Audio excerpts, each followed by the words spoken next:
Welcome to the 8th episode of Tokyo Alumni Podcast. My name is Nicholas Harris, and today we have from Maryland, USA, a graduate of 2004, and he's currently the Group Account Director for We Are Social, the North Asia region. He is taking Asia-Pacific-based brands global on social media and digital, while also helping multinational corporations navigate social and digital in China. Thank you for joining us, Nathan. Yeah, thanks for having me. Which episode is this? You just said this is the 8th now. Yeah. Okay, that's so we're talking about China today, and that's very auspicious. It's the eighth episode. That's a lucky number in China. I'm already getting into the like really cringe, stereotypical China sayings. Yeah, with today's episode, quite a bit of it is going to surround you and China. Yep. You've been there pretty much all your adult life, or if not all, a significant portion of it. And I just want to sort of lead off with you graduate ASIJ in 2004, then you go off to, even before you go off to university, you sort of have your first impression of China. And this is before China, sort of the China that, we all know today in 2020 with Shanghai and, these bustling cities. So what was it like when you went back in 2004 when you first were introduced to the country?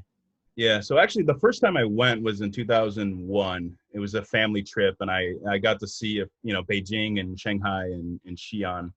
But something kind of was drawing me back to that part of the world when I was finishing high school. I really wanted to do a big senior trip when I finished high school with my friends there at ASIJ. Have like a guys trip somewhere exciting and somewhere like somewhere in the developing world where it wouldn't be some like clean cut predictable thing. It would be more of an adventure. I wanted to go to like Central Asia. I wanted to go to the stands. But it was 18, it probably would have gotten into some trouble out there, could have been like held hostage or something. Who knows what would have happened. So we went with a safer middle ground, which was China. And we went to Shanghai, spent a week there. And, I saw that something was happening there. It was like the country was about to take off. There was all this optimism. It was pretty wild. It had a bit of a Wild West characteristic to it, you could say. It's kind of a cliche thing to say, but whatever. It really did. So I just became really fascinated with the place right after high school. And at ASIJ, I was learning Japanese. I'd been learning Japanese like 5 years or something. So my Japanese was pretty decent. And I just decided that summer, like, oh, sorry, am I allowed to say that? I don't know. I'm just gonna learn Chinese. I'm just gonna learn Chinese instead. So I went to Hampshire College, which is a very liberal school up in the Northeast in Massachusetts, and you could kind of build your own curriculum, and you could take classes at all the schools in the area. There's like a five college consortium over there. So, I was able to take Chinese class, but also like all sorts of history classes, political classes, basically a lot of humanities and arts regarding China at like Smith College, Mount Holyoke College, Amherst College, University of Massachusetts, and of course my own college, Hampshire. And I studied Chinese every day. I was like 8 a.m. every day. I had class, and I got pretty proficient pretty quick at the language. And then, the summer after my first year of college, I went over to a city called Hefei, and our school had like a sister program with a university out there in a city called, the city was called Hefei in Anhui province. And I was at the Anhui Agricultural University. So my studies of Chinese kind of continued throughout college, and it eventually led me to work there. So when I graduated college in 2008, I just finished this, my senior thesis, which was about like consumerism in China. It was very much related to my career now, which is in marketing. It was more of a consumer study on how people were engaging in conspicuous consumption, like how they were kind of flaunting their wealth. And this was something that was really starting to happen in a big way in China because there was a lot of new money. A lot of people just showing it off, like buying fancy cars, throwing huge parties, just doing all sorts of crazy stuff. And it was a lot of fun to kind of be there, being a part of it, kind of being on the sideline even. So I studied, I wrote about that, but, I didn't have marketing experience. So getting a job there was not so simple. I applied to a bunch of ad agencies that are, currently my competitors now. But I didn't have any experience, so I just went over there to teach what a lot of people do. A lot of foreigners who go to China, they go over there to teach English, and that's what I did. So I taught at the Nanchang Institute of Technology. It's a city called Nanchang in Jiangxi province. It's kind of the West Virginia of China, if you wanted to compare that to the U.S. in some way. And I'm not knocking West Virginia, by the way. My mom is from there, so I spent a lot of time in West Virginia. Yeah, That's why I have no idea what that means. If you can maybe elaborate on what the West Well, Virginia I mean, there's a lot of China, stereotypes about West Virginia. Like, oh, did you marry your cousin? You know, all these like, haha, you know, or incest. You know, there's a lot of like things about people being really backwards rednecks in West Virginia. You know, and West Virginia is a very beautiful place. Yeah, there is a lot of poverty there. They have problems, but and I think that's Jiangxi is similar way. But I think one of the similarities is that people in China have a lot of stereotypes about this place, and I think people in America have a lot of stereotypes about West Virginia. That's another similarity. Other than it being like a place with a lot of mountains and like coal and all that kind of stuff. So there's a lot of parallels. But so with China, though, there's a lot of stereotypes. There's like, oh, it's so loud. Oh, people spit. People drive like crazy. So all these stereotypes that foreigners often say about China, Chinese people say about Nanchang. So like you talk to somebody in Shanghai, if they have any kind of understanding of what this place is, they'll be like, oh, that place is like really, really loud. People drive like crazy. They're always like trying to cheat you and stuff. So people have like it has a bad reputation. So I think this was like the first place I really worked and spent a lot of time in China. 4 years. It was like a really hardcore introduction to the place. And I had to adapt to it. You know, it's, you know, I think I became a much more aggressive person from living there, because you kind of had to be aggressive or else you'd go crazy. Because I mean, people would try to cheat you all the time, or people would just try to like give you the runaround. And if you didn't yell at them, you wouldn't get your way. So you'd have to like get in arguments constantly. It was just this really crazy place. And I think, you know, I didn't want that to be my life, and I didn't really want teaching to be my career either. I actually still wanted to pursue marketing, so I ended up getting an internship in Shanghai in 2012, and this was with a media company. And I had some video editing, videography experience from high school, and it was more of a hobby of mine. So that kind of got my foot in the door to this industry, and I was able to. I worked at a company called Thoughtful Media, and we're building China's first multi-channel network. You know what that is? I'm guessing you don't. It's a very like specific marketing world kind of thing. Yeah, I would need an explanation. So it's kind of a thing that's fallen off now, but it became big with the rise of YouTube and like YouTube creators, YouTube influencers. So this is 2012, and at the time, like MCNs or multi-channel networks had kind of become a big deal in America, where there'd be like a network of all these popular YouTube channels, and they'd kind of work together and try to get branded sponsorship deals and things like this, where they'd have, you know, like they'd have a business side to all these channels where they could, you know, negotiate a deal with a brand to roll out a product and promote the product on all these different channels on YouTube. So let's say if it's a bunch of girls who do like makeup videos, you know, a brand like SK2 or something, like the Korean makeup brand, maybe they'd want a bunch of these influencers to talk about their new product line or something like that. So we were trying to create the same thing for China, because YouTube is blocked in China. You couldn't have a YouTube multi-channel network in China. So we had all these different platforms at the time. There's like Youku, there was Tudo, there was Tencent Video. There's a lot of different video platforms. There's not like one to rule them all like there is in the West with YouTube, or globally really. Eventually, you know, the whole MCN thing started falling apart because creators felt like, I don't need a middleman in here. I don't need this like businessy middleman to help me make money. And the same thing was going on in China, where I guess the middlemen weren't creating a good enough offer to them where it was really viable. And I kind of saw the writing on the wall, and I was ready to get out of this this scene. And fortunately, like a job just came to me. So my current boss, he was setting up We Are Social in China. So We Are Social we're a global social media, but more of a creative agency, creative communications agency. So we do advertising essentially, and we tend to focus a lot on social media. But really though, that's just the time we're living in. That's just the channel where a lot of people are spending time. Therefore, you're going to be advertising in that space. And you can do it in a way where it's not like just your traditional TV ad, you know, like a 30-second video, essentially. So there's a lot you can do.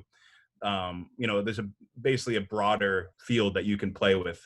I work at this company. I've been there since 2015, and basically risen up. I'm on the managerial team there. If you're in China and you're working in China, the Chinese market's so separate from the rest of the world. Typically, you're focusing on the Chinese market, but I managed to kind of steer my career where I could focus more on the global side of things, which I prefer because I eventually want to move back to the US. I don't want to be somebody who's like only knows China and doesn't know anything else. So in 2015, I was able to work with a brand called TCL, and you may know that they make TVs. You may have seen like TCL TVs before. They make a lot of other like home appliances. So I was able to start doing some of their global social media work. Doing that helped us, get some credibility with other brands in the area. We started working with a lot of other big Chinese corporations who were doing global marketing. So there was like TCL TVs. There was Vivo smartphone. They're not so popular in America. I don't even think they're in America, but they're quite popular in India and in the rest of South Asia, Southeast Asia. Some campaign work and eventually like their social media retainer, which we just do all their social media on the global side. And that's Acer Computers. And Acer has some other, like they have a sub brand, Predator Gaming. They have a new brand called Concept D, which is about like, it's basically like computers used for creative work, like design work, video work, that kind of stuff. So I was able to kind of work with this brand that's not even Chinese, it's Taiwanese. Of course, if you're in China, you're going to say Taiwan is a part of China. It's a very complicated situation. But if you're in Taiwan, you're thinking like, no, Taiwan's not a part of China. So I'm kind of happy about this because, China is going in a direction right now where I don't necessarily want to be helping it in a lot of ways, just to put it bluntly. There's a new Cold War that I think has already started. A lot of people are saying, "Oh, a Cold War is going to happen." No, it's started. It's here. It's been here for a few years actually. Yeah, so there's quite a bit of information there, quite a bit to unpack. My first question is, when I see this career path and sort of your relationship with China, I see the linguist, right, where you learned Japanese, and I'm assuming that became a good backbone to starting Chinese. And then there's you as the market, agent or PR person, whatever word you prefer. Living abroad myself, I can, attest the importance of being able to speak local language well. And when you can speak it fluently, it's even more impressive. When you see other people moving on to other countries, especially like China, how much they focus on Chinese? Because obviously you focused on it a lot, but I can also think of other people who do end up in China who don't speak much Chinese. So where is that, at what point do you feel like your Chinese really helped your career? And were there other points where you maybe felt like if you had focused more on marketing early on, like as you said, you went into teaching first, maybe you were able to get into marketing earlier? I think, learning Chinese is, if you're going to work in China or just even live there, knowing Chinese is a huge benefit, and not knowing it is just going to make your life really hard. Some people speak English there, and sure that can help, but you're going to have a lot of interactions with people where you really wish you could speak Chinese. Like even if somebody's coming by to like check your gas line, to check, your gas meter, to give you a gas bill. Like this is something that happens in every apartment in China. If you don't speak Chinese for this, you might have some weird angry person banging on your door trying to get in, and they just want to check your meter, but you don't know what they're doing. You think they're like, trying to break into your house or something, and they're like yelling and they're not friendly. So if you know Chinese, you can deal with these kind of day-to-day situations with ease. And if you don't know Chinese, it can really screw up your day. You're like, what the heck was that? I had a really great experience teaching in China. I made really good friends who are still like some of my best friends now. And I learned a lot about the country there too. I learned a lot about like the culture and the kind of mentality people have outside of the big cities in China too. Like a lot of people who go over, maybe they speak Chinese, maybe they don't, but they usually just spend all their time in either Beijing or Shanghai, and they don't really know the rest of China. So I was in, a third tier city, which is, a lot of people who are foreigners in China, that word scares them. Third tier. It's like, it means it's a pretty rough place essentially. So, my career, I'm glad it went the way it did. Chinese definitely helped because I was focusing on the Chinese market a lot at one point, but eventually I went over to the global market, which I don't really need Chinese much for, but dealing with clients, having like, client relationships is a lot easier if you speak some Chinese and the client is Chinese, or even Taiwanese for that matter. It's just easier, if you can communicate with people, it's going to make, if you're going to have a smooth communication with somebody, it's going to make things a lot easier overall. So that definitely helped. I mean, I feel bad for people who go to China and don't know Chinese. Like you had Andrew Brown on the other day.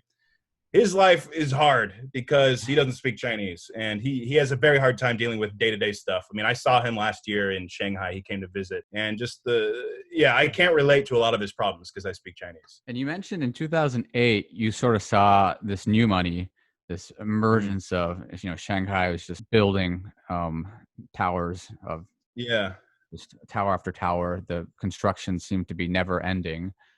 You said you were able to be on the sidelines. So what exactly was it like being there during that time period of growth? This is more like from 2004 to 2008, like this period. And I like to hark back to this period a lot. This is Hu Jintao's China. So right now, the president of China, Xi Jinping, from like when I first started going there, like on a long-term basis, was like college 2005. And then Xi Jinping took over like around 2013.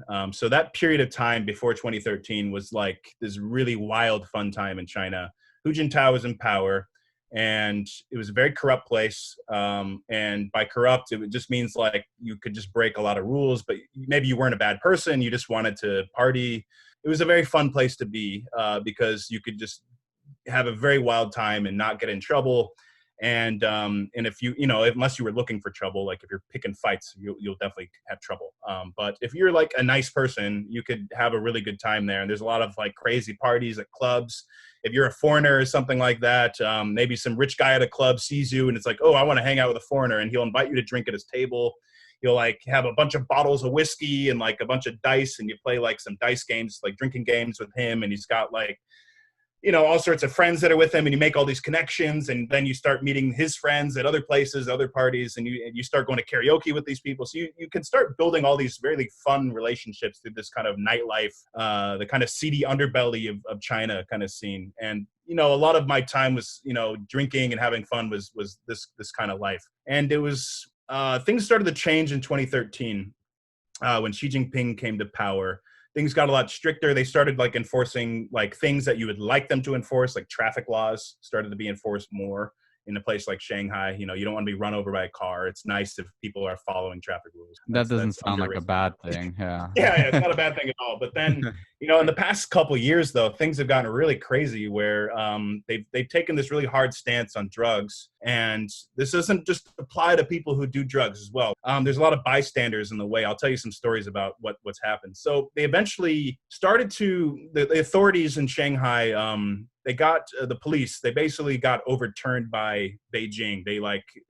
Beijing sent in like a new police chief or something, or some guy who was the authority over the local police chiefs, and he decided to start raiding all these bars and restaurants and drug testing people right on the spot. So he'd go to all these places where foreigners would often go to, and then lock them inside the bar, and then make them all pee in a cup and test it on site. And if you weren't doing drugs, no problem, right? You have nothing to worry about. That's how it was at first. So they started doing this every now and then, maybe like once a quarter or something like that, like 3-4 times a year. And then last year they started doing it like every weekend, and then it started moving into weeknights, and it just started escalating. I have a colleague, by the way, a girl in her 20s from Europe. She was out one night just walking on the street, and she sees a friend who's outside of a popular bar, and she says hi. And then all of a sudden police roll up in all these vans, and they shove them into the bar and lock them in there. They hold everybody in this bar, and then they take them all to a police station and detain them. And then they cut their hair to do drug testing. So doesn't even do drugs. She's put in a cell. They take away her cell phone, they cut her hair, and they take it, and then she's got to wait all night. This happened a Friday night, and she had to wait till like Saturday afternoon to get out, and she tested clean. So like, even if you aren't doing drugs, you're being locked up, and your hair is being cut, and you're getting your phone taken away. You didn't do anything wrong, So they're clearly sending a message that, hey, we don't like you guys. We don't trust you foreigners. It's a very anti-foreigner, policy, essentially, action. There's a lot of anti-foreign sentiment, and I think with the trade war with the U.S. right now, it's only going to escalate. So it's a very weird time, and I think a lot of people are going to start waking up to this, hopefully. Yeah, when it comes to censorship, it's sort of this dystopian future. And you mentioned that you shared a meme, and that alone qualified, at least in their eyes, for them to completely shut down your WeChat, which is something so essential as Yeah. for communication and payments. And how did you get out of this so-called jail of WeChat So jail?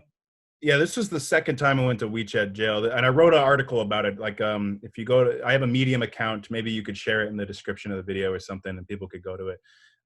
So I wrote about it, play by play. So basically, this was right when the NBA had that big controversy last year, where the guy, one of the coaches, or I can't remember who it was, but he said something about freedom in Hong Kong, and he supported the democratic movement there.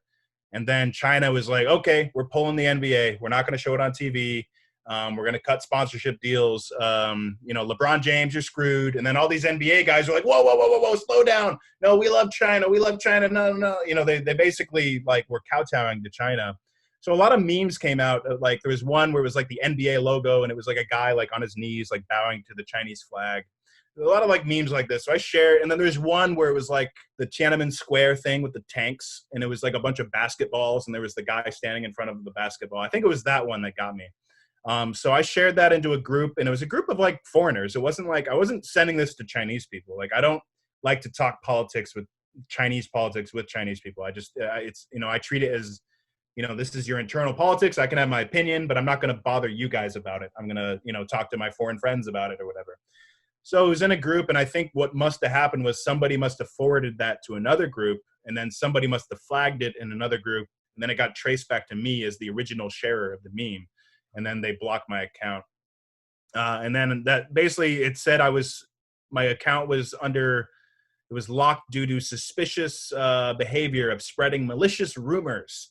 I was spreading malicious rumors in China, so I had to wait 24 hours, and then I had to like go through some process to unlock it.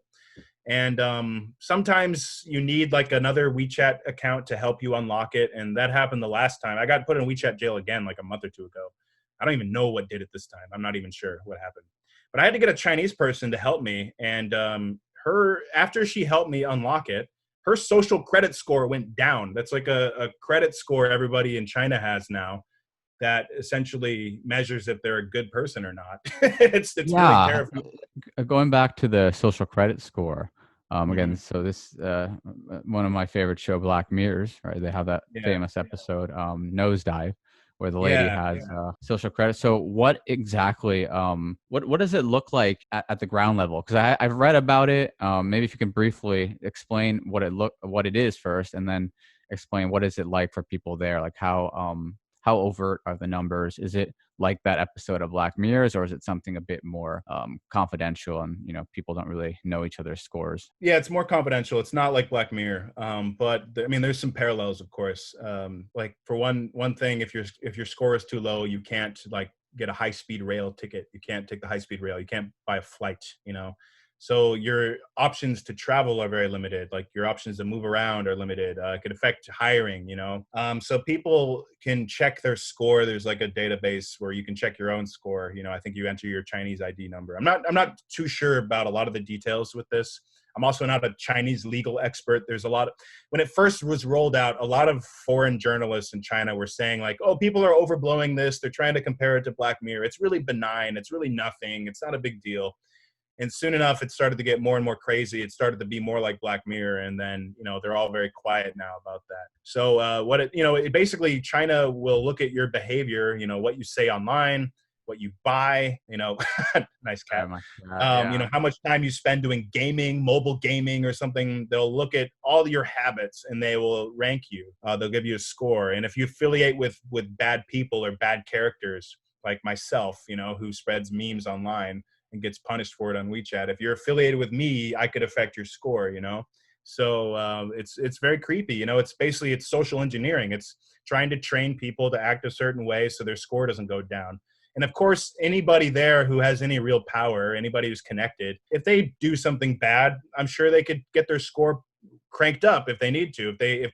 You have the right relationships, if you're in bed with these corrupt people who have power, you're okay. But it's the other billion people who don't have that, who are in trouble, and are forced to act a certain way. They could say like, hey, if you do too much gaming in a week, we're going to lower your score. So they could try to get people off gaming or something. This is the kind of stuff they can do with this program. That is just an insane system, and it's Yeah. crazy to think that that's used in a country in 2020. Yeah, It's it's kind of, dystopia. It's dystopia's here. The scary sci-fi movie is real now. It's already happening. so. Your career has been intertwined with China from day one, from the Yeah. time you graduated high school, and obviously it's still a growing economy. It's rapidly continuing to grow despite it slowing down recently. And hmm there's people who are considering going there, in their late teens, 20s. So what would be your advice towards people who are considering to break into that Chinese market? Yeah, I think unless you're Chinese, if you're not, I don't think it's the best place to go now. It's a lot of the fun times are kind of over for foreigners. It's the golden age is kind of over. It used to be like a lot of really good street food and all these kind of day-to-day things that were really nice are kind of disappearing. The government is basically nerfing the cities. They're making them more safe and more regulated, but at the same time it's kind of killing the character. They're tearing down all the old buildings, building new generic ones. And Beijing is like, they don't allow street vendors anymore. So all these like kind of nice little slice of life things are not there anymore. At the same time, there's a lot of anti-foreign sentiment, like I was talking about with the weird drug testing stuff. And even to extrapolate on that, it's not just bars. It's not even just nightlife. There's a place in Shanghai near my house called Fat Cow. It's a burger joint. They do buy one get one burgers on Monday nights, and even there they raided that place on a Monday night at like 6:00 and locked everybody in and drug tested them. There's like families going there. It's not like the seedy underbelly place where it's not like some opium den. It's like a family restaurant. It's ridiculous. So they're not so friendly to foreigners as they used to be, and I'd say they're becoming. The world is probably going to move to decouple from China a bit. So I'd say it's a really bad time to go there. It's not a good time to go at all, unless you have family there or you have some heritage and you want to, be a part of the system there. Then good on you, whatever. Go for it. But if you're not, I don't think it's a good place to go right now. I think if you want to go to a developing country, check out, that's in the similar region. I'd say like check out Vietnam or something. Check out one of the countries in Southeast Asia. There's just other options right now where I think that are better options, in the long run. So thank you for being the guest today on episode 8, Nathan. At the end here, I usually like to let the guests talk for a few minutes about what is to come in their life, what's coming, for the rest of the year or for the next few years. So I just want to pass the ball to you. If you could share with the audience, what is to come. Okay. Yeah. Thanks for having me a lot. It's been fun. And to answer your question, I have no idea, man. I'll probably be moving back to America sooner rather than later. I haven't made any concrete plans. I still have my job. I'm working remote now in the US, but right now it's 2 a.m. and, I'm on China time. This is my lunch break right now. So, I'll be up to like at least 6 a.m. working China time, and then I'll go to bed and I'll wake up in the afternoon tomorrow. So I'm living a very tiring life of working odd hours, working nights, and trying to enjoy my weekends. So I don't know how much longer I can do this. The border is closed with China right now. So we'll see. I could be permanently here in the US before I know it. I'm not really sure what's going to happen next. That's my answer. And again, thank you for being on the show. And I hope to see you hopefully sometime in the near future. Yeah, for sure. Take care, man.